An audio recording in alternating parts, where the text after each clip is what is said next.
بسم الله الرحمن الرحيم.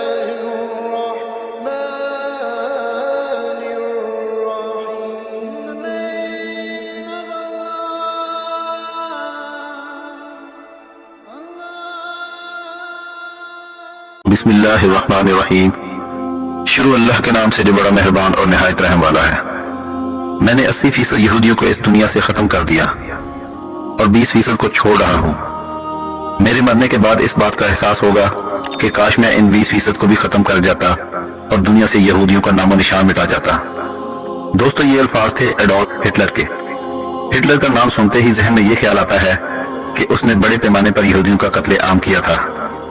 مگر آخر ہٹلر یہودیوں سے نفرت کیوں کرتا تھا اور اس نے یہودیوں کو جرمنی سے کیوں نکالا؟ یہ وہ سوال ہیں جن کا جواب حاصل کرنے کے لیے کئی کتابیں لکھی گئیں. مگر سب سے درست بات یہ ہے کہ ہٹلر جرمن قوم کو دنیا کی بہترین قوم سمجھتا تھا.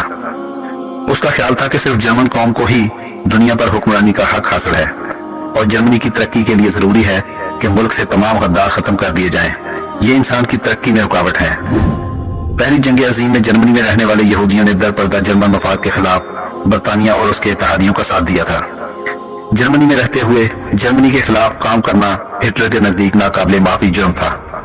وہ ان کی پرانی تاریخ سے بھی واقف تھا کہ کیسے انہوں نے اللہ کے پیغمبروں سے بدعہدی کی، اور ایک عیسائی ہونے کے ناطے وہ اس سے بھی واقف تھا کہ یہ یہودی علماء ہی تھے جنہوں نے حضرت عیسیٰ علیہ السلام کو پھانسی دلوانے میں کلیدی کردار ادا کیا تھا. اس لیے وہ انہیں ایک لعنت زدہ نسل سمجھتا تھا اور دنیا کو یہودیوں سے پاک کر دینا چاہتا تھا. یہودی عیسائیوں کی طرح حضرت عیسیٰ علیہ السلام کو خدا کا بیٹا نہیں مانتے، اور کئی عیسائی حضرت عیسیٰ علیہ السلام کی خدائیت کو ماننے کے اس انکار کو بھی تکبر کی نشانی سمجھتے تھے. کئی صدیوں تک عیسائیوں کے چرچ نے انہیں یہ سکھایا کہ حضرت عیسیٰ علیہ السلام کی موت یہودیوں کی وجہ سے ہوئی، جبکہ آج کے مورخین اور چرچ یہ سکھاتے ہیں کہ حضرت عیسیٰ علیہ السلام کو روم کی حکومت نے اس وجہ سے شہید کیا تھا کہ افسران انہیں اپنے اقتدار کے لیے ایک سیاسی خطرہ سمجھتے تھے. مذہبی تصادم کے ساتھ معاشی تصادم بھی شامل تھے.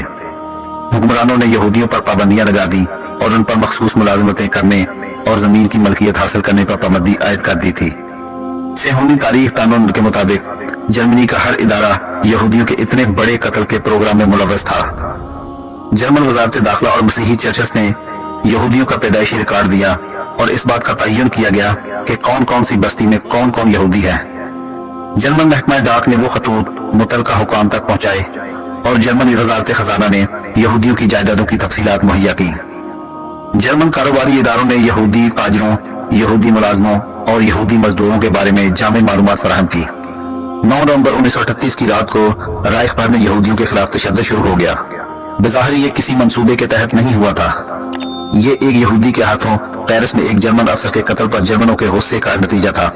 2 دنوں میں 250 سے زائد یہودی عبادت گاہیں جلائی گئی. 7000 سے زائد یہودی کاروباروں میں لوٹ مار کی گئی اور انہیں تباہ کر دیا گیا. درجنوں یہودیوں کو مار دیا گیا اور یہودی قبرستانوں، ہسپتالوں، اسکولوں اور گھروں کو لوٹا گیا، جبکہ پولیس اور فائر بریگیڈ کی گاڑیاں دیکھتی ہی رہیں. سڑکوں پر بکھرے ہوئے دکانوں کے کھڑکیوں کے شیشوں اور کرچیوں کی وجہ سے اس رات کو کرسٹل نائٹ یعنی ٹوٹے ہوئے شیشوں کی رات کہا جانے لگا. اس کے بعد کی صبح جرمنی کے 30,000 یہودی مردوں کو یہودی ہونے کے جرم میں گرفتار کر کے حراستی کیمپوں میں بھیجا گیا، جہاں ان میں سے سینکڑوں افراد مر گئے. کچھ یہودی عورتوں کو بھی گرفتار کر کے مقامی قید خانوں میں بھیج دیا گیا. یہودیوں کے کاروباروں کو اس وقت تک دوبارہ کھولنے کی اجازت نہیں دی گئی جب تک ان کا انتظام غیر یہودیوں کے ہاتھوں میں نہ دیا گیا ہو. یہودیوں پر کرفیو لگا دیے گئے، جن کی وجہ سے ان کے گھروں سے نکلنے کے اوقات محدود ہو گئے. ٹوٹے ہوئے شیشوں کی رات کے بعد، کرسٹل نائٹ کے بعد، جرمن اور آسٹرین یہودی بچوں اور نوجوانوں کی زندگی اور بھی مشکل ہو گئی. ان پر پہلے ہی عجائب گھروں، عوامی پارکوں اور تیراکی کے پولوں میں داخلے پر پابندی لگا دی گئی تھی. اب انہیں سرکاری اسکولوں سے بھی خارج کر دیا گیا. اپنے والدین کی طرح یہودی نوجوانوں کو بھی جرمنی میں مکمل طور پر علیحدگی کا سامنا کرنا پڑا. مایوسی میں کئی یہودیوں نے خودکشی کر لی. زیادہ تر خاندانوں نے بھاگ جانے کی بھی کوشش کی. ایڈولف ہٹلر کے چانسلر بننے کے 2 مہینے بعد اپریل 1933 میں منظور کیے جانے والے قوانین کے ساتھ انتظامیہ کی تطہیر شروع ہو گئی. ان قوانین میں ایک آرین پیراگراف شامل تھا جن میں سماج کے مختلف شعبوں سے یہودیوں کو نکال پھینکنے کا انتظام کیا گیا تھا. حکومت کے تمام ملازمین کو اپنی آرین نسل کے ثبوت میں دستاویزات پیش کرنے کی ضرورت پڑ گئی. پہلی دفعہ قانون میں یہودی کی تعریف فراہم کی گئی تھی. جن ملازمین کے والدین یا دادا دادی، نانا نانی یہودی تھے، انہیں اپنے عہدوں سے برطرف کر دیا گیا. 17 اگست 1938